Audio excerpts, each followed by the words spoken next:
let me start off by saying Merry Christmas to all my folks. Today's Christmas Eve. In my tradition, this is the day that you do a lot of cooking for tomorrow, big meal.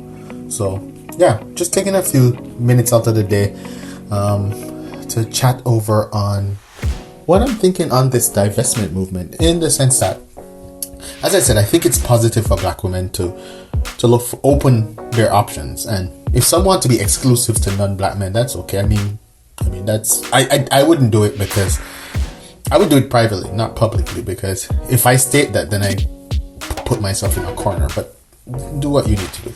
But anyhow, so one thing I wanted to talk about was percentages. I love math, being that I'm from a kind of statistics background.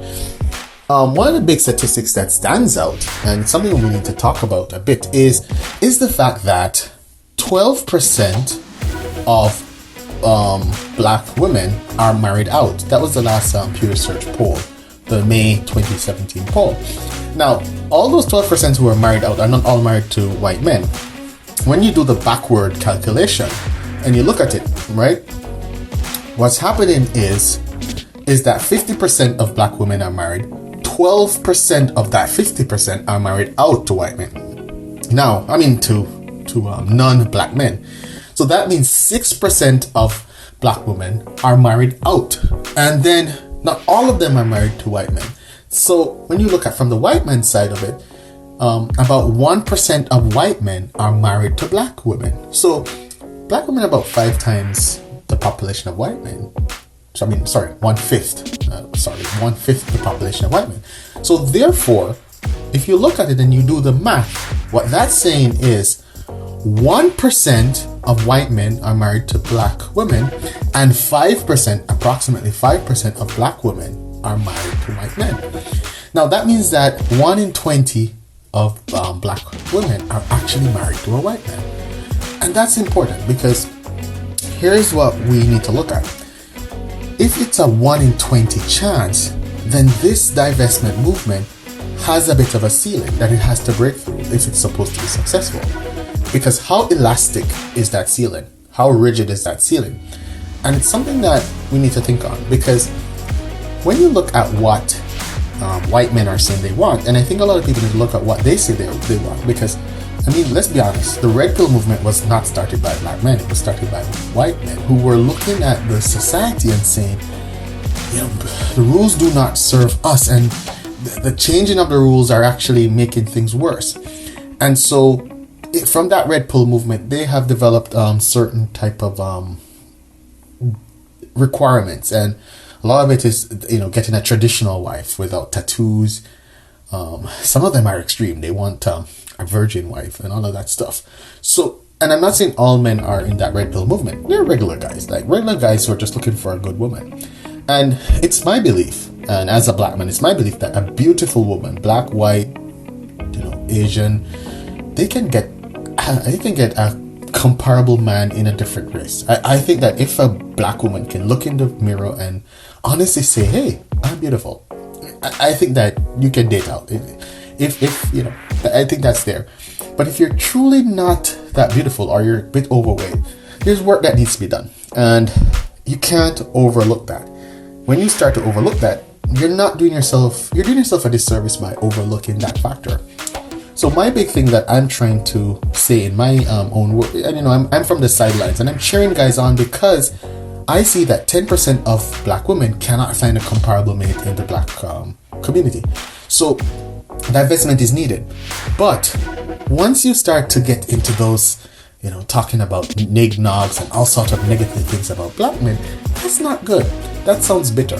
That sounds like you're not really being successful at divestment. Why would you care about another set of men that you're not interested in?